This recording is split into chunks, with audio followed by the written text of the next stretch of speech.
and welcome to our second webinar in the webinar series of Vietnam Innovation Summit. This webinar series offers a glimpse into what you can expect from one of the Vietnam's largest innovation events. The main event, which promises to be even more exciting, will take place on November 15 and 16 at the Rex Hotel in Ho Chi Minh City, Vietnam. So make sure that you remember to save the dates.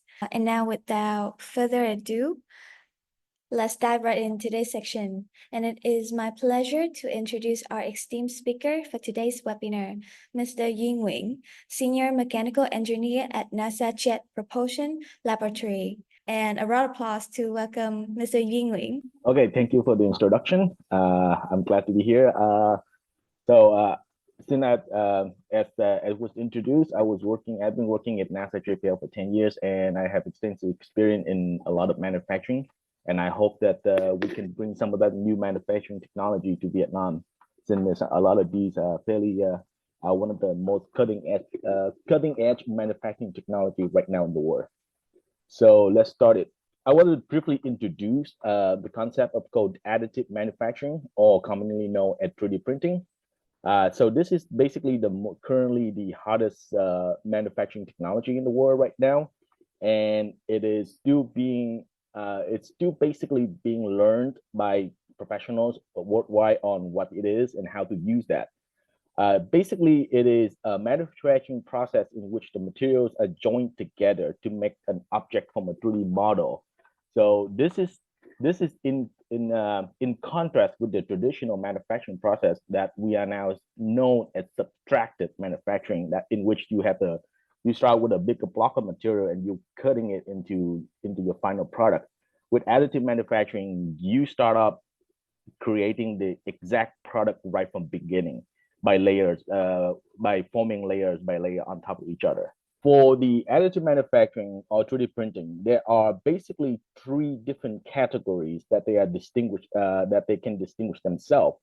The three categories are materials, energy, and layer formation. So in the material, this is usually defined as the type and the form of material that we use. Usually, the two most common form of materials that we're using today are either in powder form or from a spool, which is like a string of material. The next step is the energy. So as I say earlier, the layers are actually joined together, and so the energy is the form at which the layers are formed together. So usually it's come in form of some kind of a heat, like for example laser, or sometimes they have a special binding process as some kind of a binding chemical that's used to join the material together. And the last one is a layer formation. That is how the layers are formed and combined together.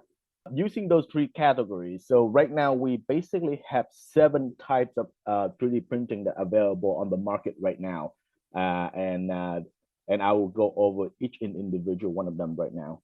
So the first one is called material extrusion. This is basically the most common 3D printing material out there. If you are going to buy some kind of 3D printing machine for personal use, usually the lower end one, something in a few $100s per machine, the most likely they're gonna use material extrusion as their method of operation. So in this operation, in this method, the material usually come in the form of a spool, kind of like a string of material, and they typically are plastic, because how they work is that the plastic are fed into the heaters, which is the one right in the middle of the page you can see, and then the heater will heat the material so that they are melting down, and then the heater element will move left and right and in and out of the page to form a layer, and then either the build platform will go down in the z-axis, or the heater element will go up and down in the same direction, so that you can create and that's how you form the object that you want. Basically just melting plastic together and then join them together into a layer. So this is the most common one, usually also the cheapest one to use. So the next method is binder jetting, and this is the method where the material usually comes in the form of powder material. So this could be either plastic or metal, And in this method, what you have is the main build platform in the middle, and your raw material will come from another separate pool. And then you will have something called a roller powder. Well, basically the roller will roll from the new powder stock area. They go into the build area, and then they will put down a layer. They put down a layer of new material on top. Then on top of that, then the print head will basically spray a liquid binder. This liquid binder is some kind of adhesive material that will bind all the powder material into the form that you want them to see. And then after that, the roller will come back, roll another layer on top, the binder coming in, the liquid binder will come in, bind the material, and then that's how you form the layer. Powder bed fusion. So this method is actually very similar to the previous method, in which the material comes in the form of a powder, not a spool. And the principal operation is very similar in that there will be a powder roller that will roll a new layer of material from the powder stock into the build platform. But the difference is that you don't use a binder, any kind of liquid binder. Instead, you're using a heat source, something like a laser or electron beams. Essentially, you basically essentially weld the material together. So this is the most common method to use on metal 3D printing using metallic materials. Titanium and steel are actually the most two common materials for this method. The next method is direct energy deposition. So in this method, the energy method is actually similar in that you use either electron beam or a laser to melt the material. But instead of using a powder form, in this case, we use a material spool. And so it essentially is a combination of the powder bed fusion and the material extrusion method. The material coming in the form of a metal spool, and then you will have some kind of a electron beam or laser that will melt the spool together to form the object that you want. So this is also a method. This is also a production method common to use for metallic material. This method is called material jetting. In this one, the material is actually come from in the liquid form, either not powder or spool, but it's in a liquid. And so you have actually two separate pool. One of them is you have the support material, and then you have the photopolymer material. And then so the support material will spray on top, and then you use a UV light to actually cure the material so that they solidify.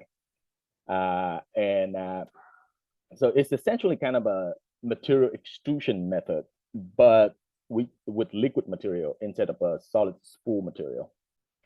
So photopolymerization. So in this method, it is the energy method is actually similar to the one to the previous one, in which you will use a UV light to actually cure the material. But instead, in this case, the pool of materials are actually already in the bottom, and you shine the laser or you shine UV light to actually cure the material directly on top. And then from the platform is just basically simply lowering down, and you keep pulling liquid material on top of that. Yeah, and then the last method, this is probably the least common method so far. This is called sheet lamination. And in this case, material comes in form of a sheet. And the sheet will, the new material will roll onto the build platform, and you will have a laser or some kind of energy source to weld the material together. To weld the material together, and then the other side, the spool will continue rolling and do this continuous rolling, and the used material will go on the right side. So this method is a little bit uncommon, I suspect, because they probably waste quite a lot of material, because for every sheet that you use, you cannot really reuse that. So I want to talk, so now that I have introduced the most common types of AM, I want to talk a little bit about the misconceptions about AM. So 3D printing is, because they are a fairly new technology, so there has been a lot of misunderstanding and misconception about them. The myth number one is that 3D printing is too hard to use and too expensive, and this is actually not true. As far as expensive goes, they are not expensive. You can easily buy a a cheap, easy to use 3D printing machine for something a few $800. I personally have one myself. For something a little bit more complicated and more higher resolution, the machine can go a few $100,000, which is really not that much more expensive than, say, a high-end 6-axis CNC machine. And the material is also fairly cheap.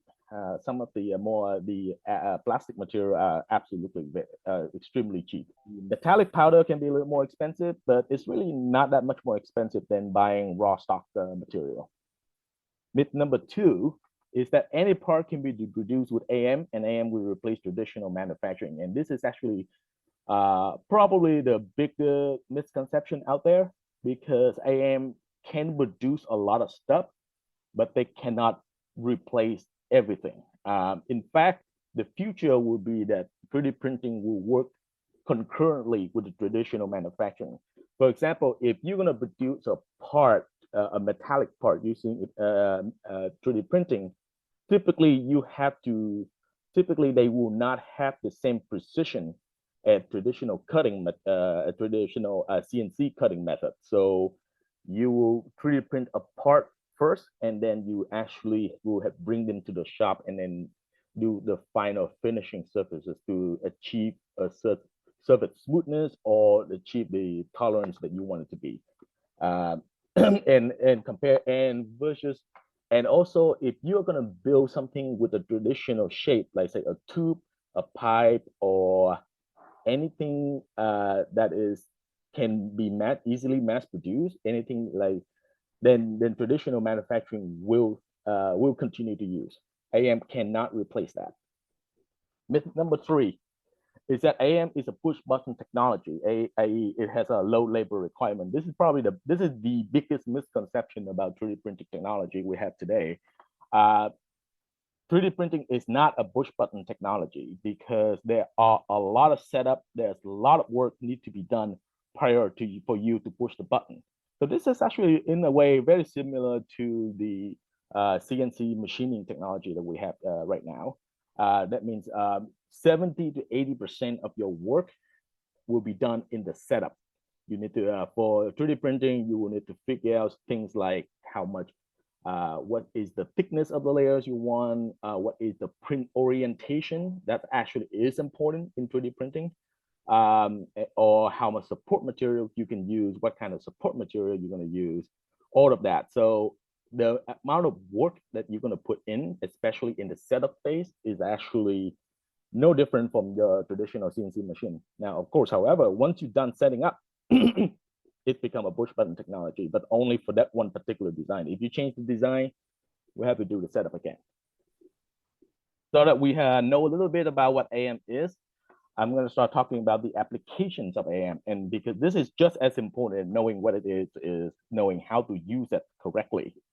And so with AM application, there are basically 5 levels of AM applications, from level 0 to level 4, and each of them allow you to take advantage of AM. And then at the higher level you go, the more you can maximize the potential of 3D printing. So level 0 is called prototyping. So because AM is because 3D printing is actually very quick turnaround and it's very versatile, 3D printing is an ideal support tool for concept development and visualization. What that means is you essentially use it to build the mock-ups. So whether it is the mock-up of a factory that you want to build, whether you want to build a new, you want to show people what the final product going to look like, and things like that. Or if you want to actually build a mock-up to practice on how to assemble the part, or to how to see how things fit together, 3D printing is an amazing technology for that. So we have one case study. The engineers working on the NASA CubeSat project created a full-size mock-up of their satellites using old AM 3D AM components. The engineer used this mock-up to basically practice routing cables inside the CubeSat. It may sound like a very trivial task, but it's actually not, because the CubeSat is very small and very tight. So any space is valuable, and they have to make sure that the cables can be installed, and then the routing makes sense. You don't bend the cable too much, and then after that you determine the appropriate length before you place the order. And we all know who's the person on the right on that picture. Now I will talk about level 1.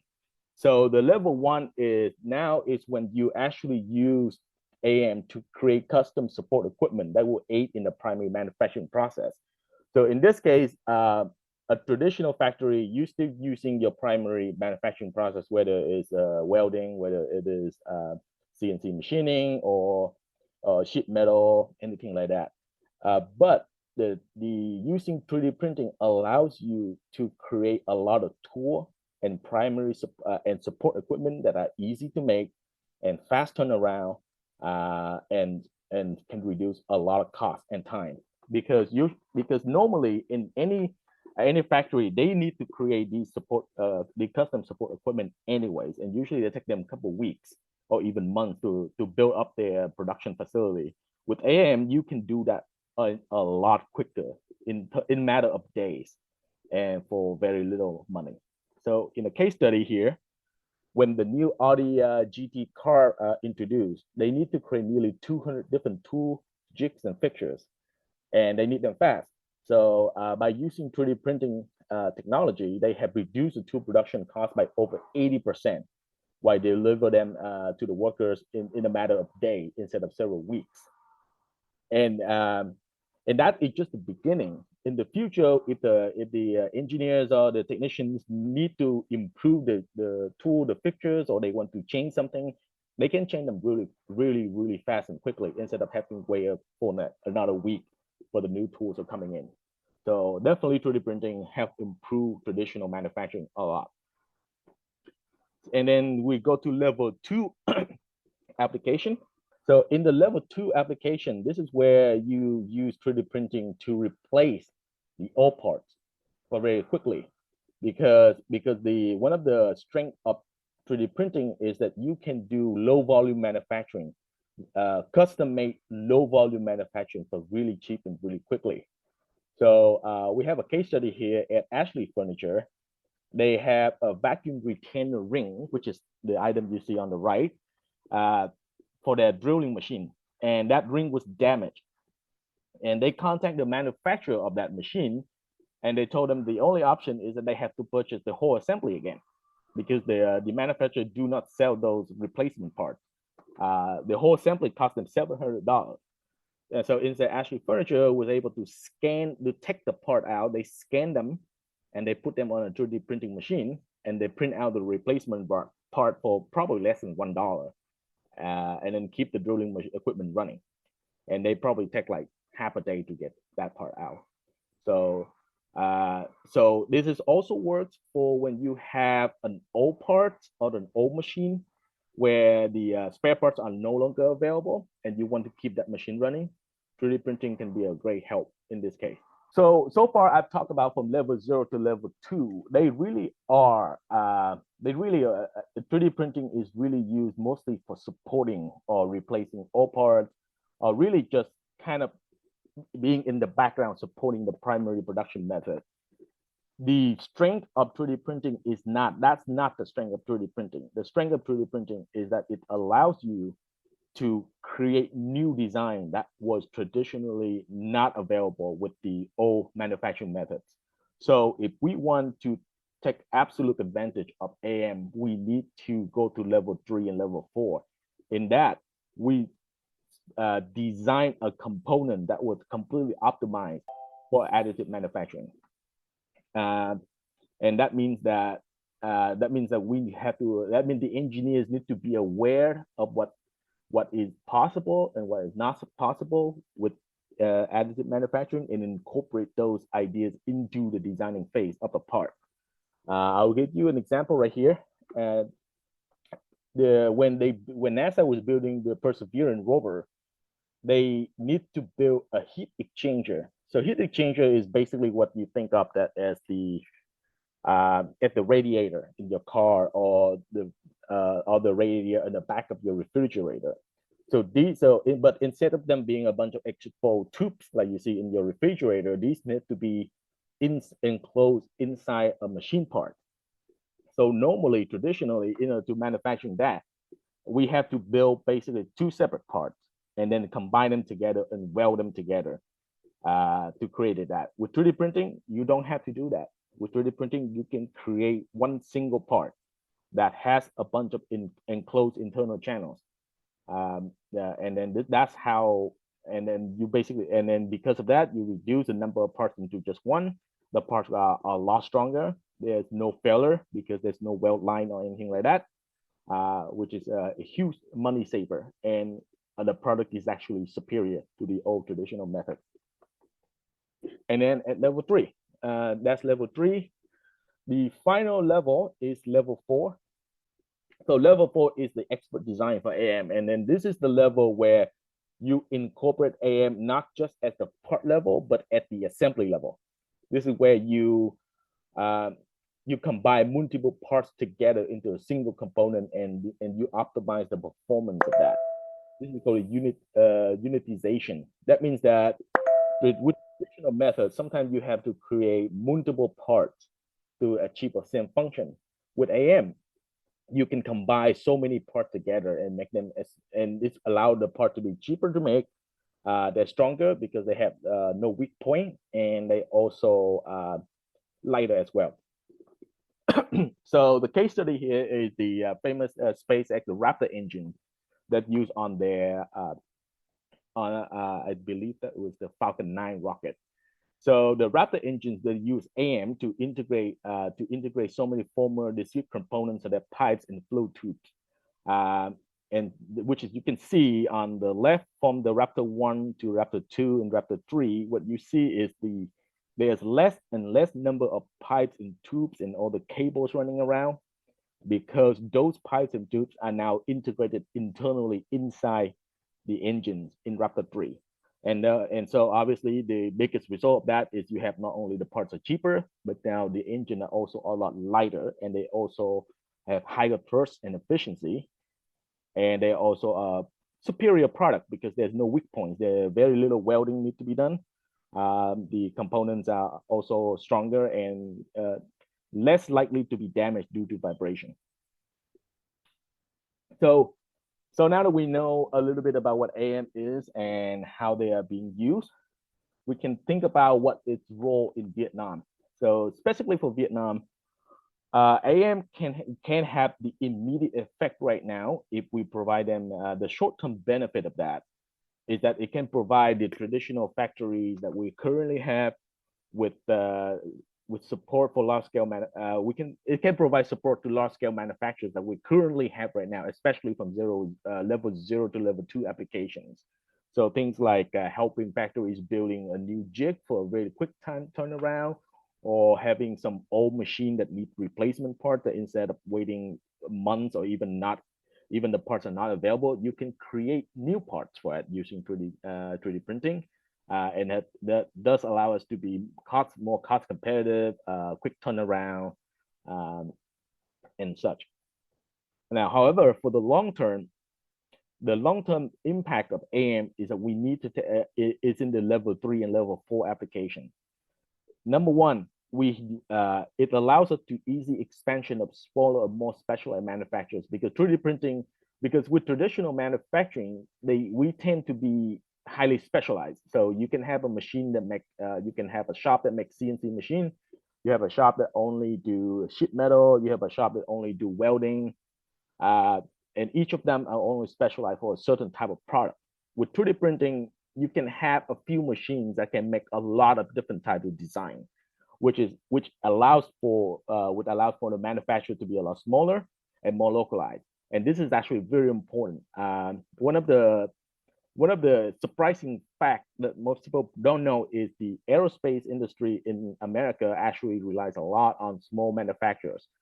Instead of having the giant machine, instead of having a lot of machine focused on one big factory, a lot of those parts make for fighter jets or commercial satellites, they tend to be contract out to very small manufacturers across the region.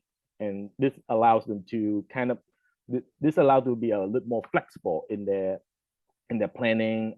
You can You can make new parts real quick because you have a lot more options in manufacturers to choose from.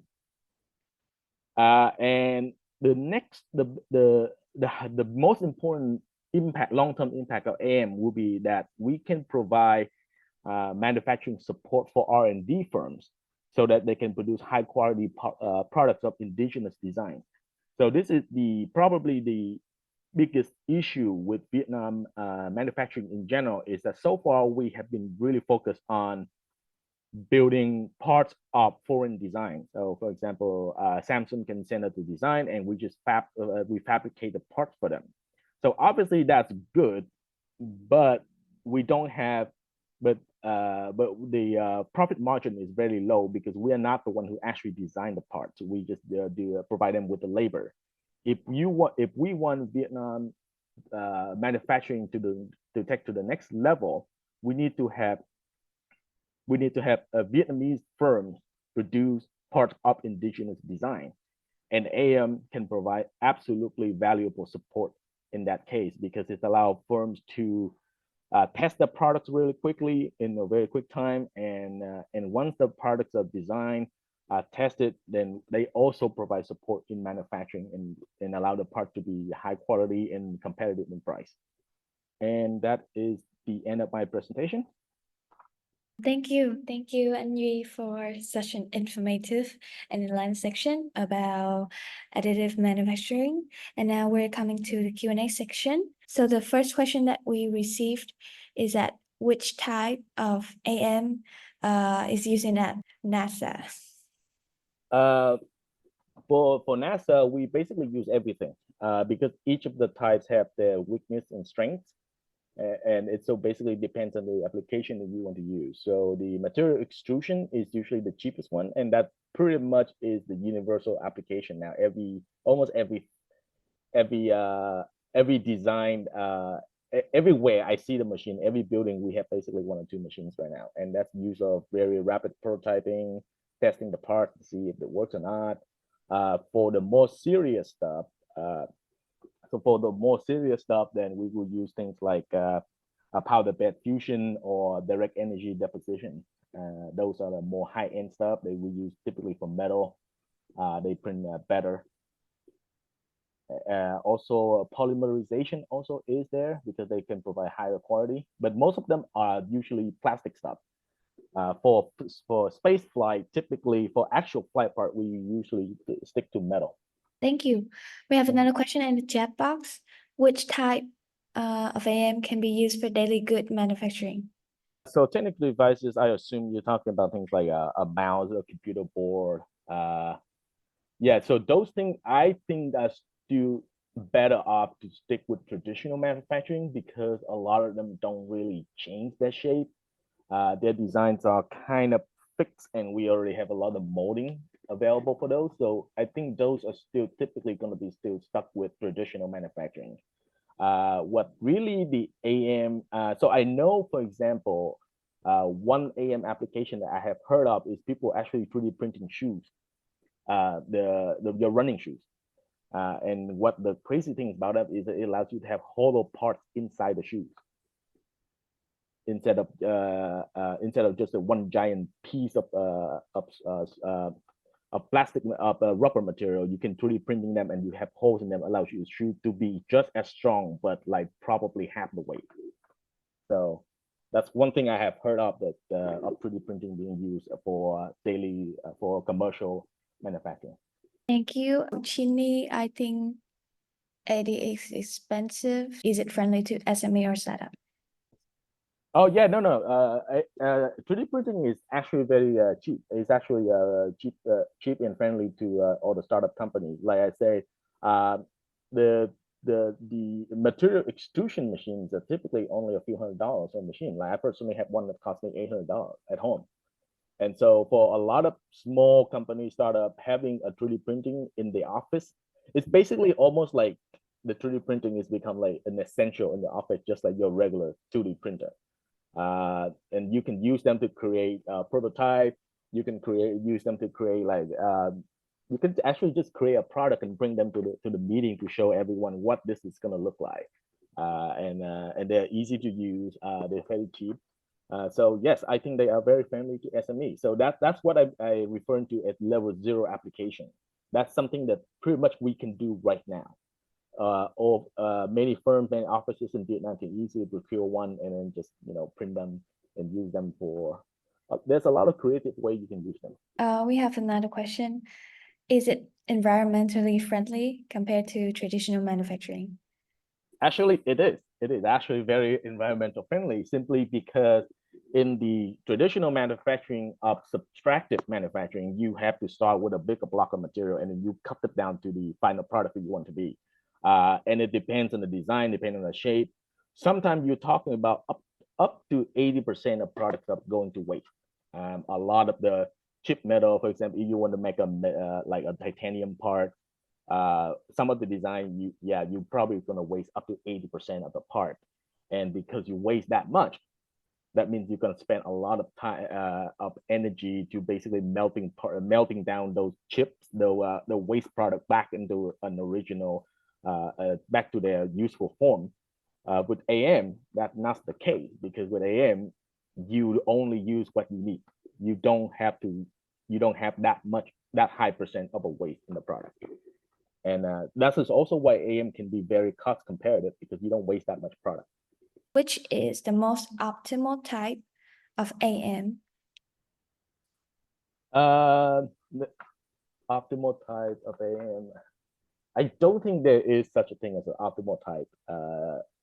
Each type of AM all the type of AM have their strengths and weaknesses, and we use them according to the application that we want. If you want a cheap, easy to make, a low resolution product, then material extrusion is your best bet. If you want to print with something strong, metallic components about a bed fusion, or energy deposition will be your best bet. If you want high fidelity plastic part, then photopolymerization will be the best solution there. They're very, very accurate, actually, by the way. So yeah, it depends on your application, depends on what you want to get out of that. And which is why 3D printing is actually very versatile, because you can use them in so many applications. We have another question from Jang Saladin. Can it be applied to other fields? Something creative like fashion art? Oh yeah, absolutely. Absolutely. I think I have seen people in creating a lot of like artistic product from 3D printing, and then you can just print them out. In from term of fashion, I don't think 3D printing can print clothing right now. I don't think that's that's a little bit outside of the scope. But for anything that is not a fabric material, I think pretty much anything you can print them out. And the nice thing about them is you're not really constrained by how they're being produced. As long as you design them, they probably will be able to print them out. So it allows greater creativity for the artist. If everyone has no more question, it will be the end of our webinar. As we wrap up today's section, on behalf of Vietnam Innovation Summit team, I want to extend a heartfelt thank you to Anh Duy for your sharing, and we truly appreciate the time and knowledge you've shared with us today. And I also want to express our gratitude to our participants for joining us, for your presence and engagement. And we look forward to seeing you at the next webinar in our series. And be sure to save the dates on November 15 and 16 for Vietnam Innovation Summit. And once again, thank you, and I hope you have a wonderful day ahead.